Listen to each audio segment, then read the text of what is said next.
ایک صحابی نے عرض کی حضور نماز میں دل نہیں لگتا، میرا قرآن پاک میں دل نہیں لگتا، درود و سلام میں دل نہیں لگتا۔ آمینہ کے معصوم لال نے کیا جواب دیا؟ حضور نے فرمایا جا اپنی نظر جا کے پاک کر لے، اللہ کے نبی کا وعدہ ہے تیرا سجدے میں دل لگنے لگ جائے گا۔ جا اپنی آنکھ کو طہارت دے، وضو کرا، نظروں کو پاک کر، اللہ کے رسول کا وعدہ ہے تیرا قرآن پاک میں دل لگے گا۔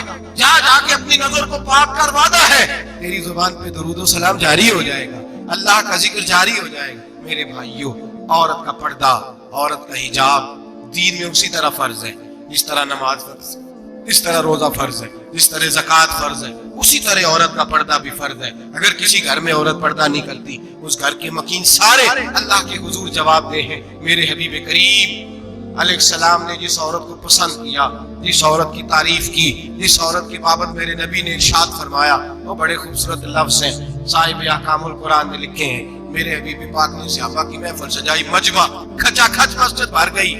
حضور نے فرمایا بول کے بتاؤ خیر النساء کون سی ہے، عورتوں میں سب سے اچھی بی بی کون سی ہے، بول کر کے بتاؤ۔ حضرت صدیق اکبر سے لے کر مولا علی تک، حضرت علی سے لے کر جناب بلال تک، حضرت سلمان فارسی سے لے کر عبداللہ مزنی تک بھرا پڑا ہے مجمع۔ حضور نے فرمایا بولو سب سے اچھی عورت ہے، سب سے اچھی عورت کون ہوتی ہے؟ ایک صحابی کہنے لگے حضور جس کی نماز قضا نہ ہوئی، فرمایا وہ بھی اچھی ہے پر تم میری مراد کو نہیں پہنچی۔ ایک نے کہا حضور جو خامد کی تابع دار ہو، فرمایا وہ بھی اچھی ہے پر تم میری مراد کو نہیں پہنچی۔ ایک صحابی نے کہا یا رسول اللہ جو پاک دامن ہو، حضور نے فرمایا تم میری مراد کو۔ حضرت علی فرماتے ہیں جب سب کے جواب غلط ہو گئے تو میں قد میرا چھوٹا تھا، میں پیچھے بیٹھا تھا، میں گردن جھکا کے پیچھے سے نکل گیا۔ سیدہ طیبہ طاہرہ حضرت فاطمہ الزہرا رضی اللہ تعالی فرماتے ہیں بی بی صاحب کے پاس پہنچا، میں نے کہا فاطمہ حضور نے سوال کیا ہے۔ حضرت فاطمہ بھی گویا مسکرا کے کہنے لگی علم کے شہر کے دروازے تو آپ ہی ہیں، تو آپ یہاں آ گئے۔ کہا حضور نے سوال کیا ہے اور مجھ سے لے کر ابو بکر عمر عثمان غنی تمام کو کسی کو جواب نہیں آیا۔ حضور نے پوچھا بہترین عورت کون ہوتی ہے، بہترین خیر النساء بہترین بی بی کون ہوتی ہے؟ حضرت سیدہ فاطمہ کہنے لگی علی بڑی سادی سی بات تھی، سادی سی بات تھی، سمجھ نہیں آئی؟ کہ فاطمہ بتلا دو اتنی سادی ہے تو۔ حضرت فاطمہ کہنے لگی سب سے بہترین عورت وہ ہوتی ہے نہ کبھی غیر محرم نے وہ بی بی دیکھی ہو، اگلے جملے بھی یاد رکھنے، نہ کبھی غیر محرم نے وہ بی بی دیکھی ہو، اور فرمایا نہ اس بی بی نے کبھی کوئی غیر محرم دیکھا۔ صرف مرد پہ پابندی نہیں کہ وہ عورت نہ دیکھے، فرمایا عورت پہ بھی پابندی ہے کہ وہ بھی غیر محرم کا چہرہ نہ دیکھے، فرمایا بی بی نے بھی غیر محرم نہ دیکھا ہو، وہ خیر النساء ہے، وہ سب سے اعلیٰ۔ حضرت علی کہتے میں جھٹ سے آیا، پیچھے بیٹھا، بات ابھی جاری تھی، میں نے ہاتھ کھڑا کر دیا، میں نے کہا حضور میں بتاؤں؟ نبی پاک نے فرمایا بتلاؤ۔ تو کہتے میں نے کہا حضور بہترین بی بی وہ ہوتی ہے جس نے نہ کبھی غیر محرم دیکھا ہو اور نہ غیر محرم نے کبھی اسے دیکھا ہو۔ علی فرماتے ہیں میں نے جواب دیا تو میرے رسول کی آنکھوں میں آنسو آ گئے، حضور روئے اور فرماتے ہنستے مسکراتے اچانک صحابہ کے آنسو برسنے لگے، مجمع پہ کیف سا طاری ہو گیا، آنکھیں برسنے لگی۔ ہم لوگ حضور کے رونے پر سکتے میں آ گئے، نظر اٹھائی تو جواب تو میں نے دیا تھا، تعریف میری ہونی چاہیے تھی، شاباش مجھے ملنی چاہیے تھی۔ میرے حبیب نے رو کے آنسو پوچھ کے فرمایا میں تمہیں کہتا نہیں الفاطمہ تو بدعۃ منی، فاطمہ واقعی میرے جگر کا ٹکڑا ہے، فاطمہ میرے وجود کا حصہ ہے، میں تمہیں کہتا نہیں رہتا؟ کہا فاطمہ میرے جگر کا ٹکڑا ہے۔ حضرت علی فرماتے ہیں صحابہ میری طرف دیکھنے لگے اور کہنے لگے علی جواب تو دے، شاباش بی بی صاحبہ کو ملے۔ تو کہتے ہیں میں نے کہا حضور روئے ہیں تو آنسو میرے بھی چھلک ہی پڑے ہیں۔ فرمانے لگے لفظ میرے ہیں پر سوچ اس بیٹی کے ہے جس کی تربیت محمد عربی نے فرمائی ہے۔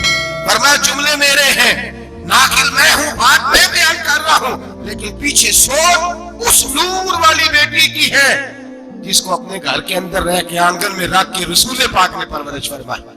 حضرت فاطمہ فرماتی ہیں حضرت علی میرے پاس دوڑے آئے اور کہنے لگے فاطمہ چل مسجد، پتہ نہیں حضور کو کیا ہو گیا۔ حضور رو رو کے بحال ہو گئے اور حضور حجرے میں رو رہے اور ہچکیوں کی آواز مسجد میں آ رہی، چل ذرا چل کے حضور کی بات دیکھ کیا ہوا ہے، ہماری کو طاقت نہیں اندر جانے کی۔ سیدہ طیبہ طاہرہ حضرت فاطمہ جھٹ سے پردہ ہو رہا حاضر خدمت ہوئی، اندر گئیں، کہتے ہیں حضور کے کندھے پہ ہاتھ رکھا تو محبوب بیٹی کے ہاتھ کی ٹھنڈک محسوس کی، سر سجدے سے اٹھایا، فرمایا فاطمہ اٹھائی، فرمایا چل بیٹی تو بھی ہاتھ اٹھا اور میری امت کی بیٹیوں کے لیے دعا مانگ، چل تو بھی ہاتھ اٹھا میری امت کی بہنوں ماؤں کے لیے دعا مانگ۔ محبوبہ کیا ہوا؟ میرے حبیب نے فرمایا رات مجھے دکھایا گیا ہے دوزخ میں کچھ بیبیاں ہیں، ان کے بال فرشتوں نے باندھے ہوئے ہیں اور انہیں گرز مار رہے ہیں، وہ چیختی چلاتی ہیں اور مدد کے لیے پکارتی ہیں، بڑی تکلیف میں ہیں۔ بی بی صاحب عرض کرتی ہیں یا رسول اللہ ان کی غلطی کیا ہے؟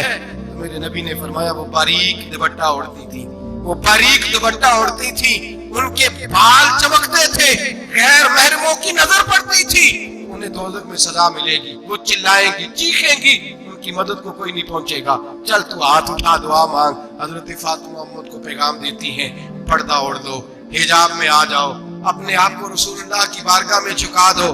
میرے بھائی آج دن بدن جیسے جیسے لوگ کہتے ہیں ڈگریاں بڑھ گئیں، لیکن اس کے ساتھ ساتھ بیویوں کا حجاب اتر گیا، سڑکیں بھی بھر گئیں۔ میرے بھائی ہر محکمے میں عورتیں بیٹھ گئیں، ہر جگہ بیویاں آ گئیں، بینک میں عورتیں آ گئیں، پلازوں میں عورتیں آ گئیں، دفاتر میں عورتیں آ گئیں، جگہ جگہ گناہ کے یہ اڈے قائم ہو گئے۔ حبیب کریم سید عالم نور مجسم شفیع معظم صلی اللہ تعالی علیہ وسلم نے فرمایا جب بی بی گھر سے نکلتی ہے شیطان اسے تاڑتا ہے، وسوسہ اندوزی کرتا ہے، عورت نازک ہوتی ہے، عقل کی عادی ہوتی ہے، اس کو لوگ وسوسے میں ڈال لیتے ہیں۔ پاکستان کا تجزیہ نگار کہتا ہے اگر 100% پسند کی شادیاں ہوتی ہیں ان میں 40% لڑکے اپنے گھر والوں کو مجبور کرتے ہیں، 60% لڑکیاں مجبور کرتی ہیں، 60% ان کے اندر ایسی شیطانیت بھری جاتی ہے، کمزور عقل ہوتی ہے، اسے ایسے باغات دکھائے جاتے ہیں، الجھ جاتی ہے، اور جس تیزی سے یہ جعلی نکاح ہوتے ہیں اس تیزی سے طلاق ہوتی ہے۔ وہ بیٹی جو کالج چنگل میں پھنس کے جدت کے چنگل میں اپنی مرضی کرتے ہوئے میدان میں نکلی تھی، ساری زندگی کا دھبا لگا کے گھر بیٹھ گئی۔ لڑکا طلاق دے کے بھی پاک کا پاک ہی رہتا ہے، اور بیٹی کی منگنی بھی ٹوٹ جائے تو لوگ کہتے ہیں کوئی نہ کوئی بات تو ہوگی، ایسے تھوڑی ہو جاتا ہے۔ بیٹیوں تمہیں رسوا کیا جا رہا ہے، بہنوں تمہاری عزت سے کھلواڑ ہو رہا ہے، تمہیں بازار کی زینت بنا کے تمہارے اصل مقام سے تمہیں گرایا جا رہا ہے، تم سمجھ رہی ہم جدید ہو گئی لیکن تمہارا نقصان ہو رہا ہے، تمہیں رسوا کیا جا رہا ہے۔ آؤ در رسالت مآب پہ، آؤ میرے نبی پاک کے دروازے پہ۔ میرے حبیب نے فرمایا جس بی بی میں 4 خوبیاں ہوں، کتنی ہوں جی؟ یہ آپ نے دعا کر دی اللہ کرے میری بیٹی میں 4 خوبیاں آ جائیں، اللہ کرے میری بہن میں 4 خوبیاں آ جائیں، اللہ کرے ہماری گھر کی مستورات میں اونچا آمین کہیے سب میں 4 خوبیاں، اللہ کرے بھر جائے 4 خوبیاں۔ میرے حبیب نے فرمایا جو بی بی ضروریات دین کا علم جانتی ہو، دوسری خوبی اس بی بی کے اندر یہ ہو کہ وہ بی بی اپنے خامن کو راضی کرنے والی ہو، تیسرا فرمایا اس بی بی میں خوبی یہ ہو کہ اللہ کے محرمات کا خیال رکھتی ہو، حرام میں نہ پڑتی ہو، چوتھا فرمایا پردے کی پابند ہو۔ فرمایا جیسے ہی وہ مرتی ہے عرش کا مالک اس سے حساب ہی نہیں لیتا، اسے بغیر حساب کتاب ہی جنت عطا فرما دیتا ہے۔ جو پردے کی پابند ہو، خامد راضی ہو، محرمات سے بچتی ہو، فرمایا وہ بی بی اللہ تبارک و تعالیٰ اس سے کوئی حساب کتاب بغیر حساب کے اللہ اس کو جنت میں داخل کر دیں گے، رب حساب نہیں پوچھے گا۔ اللہ کرے میری بیٹی بھی بغیر حساب جنت جائے، مائیں بہن بیویاں بغیر حساب جنت میں جائیں، اللہ کرے ہم سب کے گھروں میں جتنی عورتیں ہیں ان سے کوئی حساب نہ لیا جائے، بغیر حساب ہی جنت میں جائیں۔ پھر انہیں پردے کا پابند کرو، پھر انہیں شوہر کی تعظیم سکھاؤ، پھر انہیں حرام سے بچنا سکھاؤ، پھر انہیں رسول اللہ صلی اللہ علیہ وسلم کی بیٹی کا اسوہ نور سکھاؤ، پھر انہیں حضرت عائشہ کی سیرت پڑھاؤ، پھر حضرت خدیجہ الکبریٰ کا طریقہ بتلاؤ، پھر انہیں رسول اللہ کی کنیزائیں بناؤ۔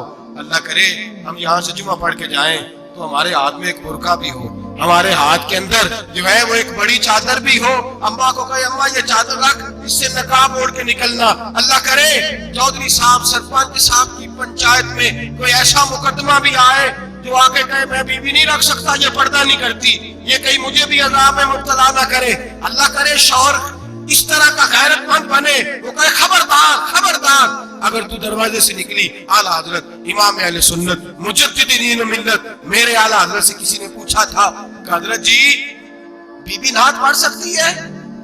فتاوی رضویہ کی 14ویں جلد، بی بی میلاد پڑھ سکتی ہے؟ میلاد اعلیٰ حضرت نے فرمایا اگر بی بی میلاد پڑھ گئی ہو، نعت پڑھ گئی ہو اور اس کی آواز غیر محرم کے کانوں تک جا رہی ہو، فرمایا اسے ثواب نہیں ہوگا، اسے حرام کام کرنے کا گناہ دیا جائے گا۔ بی بی کو منع ہے، وہ نعت کی آواز بھی عورت کا ہی نہیں پڑتا، دین میں تو عورت کی آواز کا بھی پڑتا ہے، دین میں تو عورت کی، حضرت سیدہ زینب، حضرت فاطمہ کی وہ لخت جگر جو میدان کربلا میں امام حسین برابر کی شریک رہی سیدنا امام حسین کے ساتھ۔ یحییٰ بن معین کہتے ہیں میں 15 سال تک حضرت زینب کا پڑوسی رہا ہوں، 15 سال، گھر برابر ہوتا ہے نا، بندہ بی بی دیکھ ہی لیتا ہے، وہ بی بی کبھی پردہ ڈال کے جا رہی ہے دوائی لینے، کبھی نظر آ ہی جاتی ہے، کہتے ہیں 15 سال میں سیدہ فاطمہ کی بیٹی کا پڑوسی رہا ہوں، میں نے کبھی برقعے میں چھپی ہوئی زینب بھی نہیں دیکھی، برقعے میں چھپی ہوئی زینب بھی کبھی نہیں دیکھی۔